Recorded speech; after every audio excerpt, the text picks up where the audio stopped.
Okay, let's talk about Jimmy Kimmel. First of all, let's explain how the Kimmel Show got canceled. At the top of the chain, we have Disney, right? Disney owns lots of companies that do their work for them. One of the companies that Disney owns is ABC. The Jimmy Kimmel Show is broadcast from ABC through affiliates or people who own the broadcasting space for local networks, which is why you could watch the Jimmy Kimmel Show for free at late night times. And two of them is Nexstar and Sinclair, and those are two of the biggest ones who own the most local broadcasting stations. With me so far? Those local broadcasting stations are actually regulated by the FCC, which is a government entity, the Federal Communications Commission, and their job is to help divide the airspace for the local news stations and also to protect against things that would be against the public interest, which might include things that are obscene or outright lies. There's a little bit of a muddy area there, but that's kind of what the FCC exists for, right?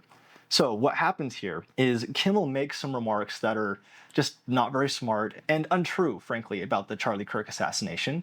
And in response, the FCC chair, who is Brendan Carr, publicly criticizes what Jimmy Kimmel says, and he threatens to put regulatory consequences on the Jimmy Kimmel Show. As a response to that, as well as pressures from viewers, Sinclair and Nexstar decided they were going to stop carrying the show unless Kimmel makes a public apology and does a couple of other things. One thing that's interesting to note here is that Nexstar is actually seeking to merge right now with some other groups for bigger broadcasting reach, and they'll need FCC approval to do that. So there's a little bit of some interesting, things happening here in terms of who they're trying to get on the side of. Basically, as a result of Sinclair and Nexstar canceling their broadcast of the Jimmy Kimmel Show, ABC and Disney, who is the parent company of ABC, decide that it's no longer worthwhile to continue to broadcast the Jimmy Kimmel Show, and they indefinitely cancel it. The right is claiming that everything is justified because Jimmy Kimmel was just bad at his job, or his remarks were just unsensitive, and this is a natural consequence of all that.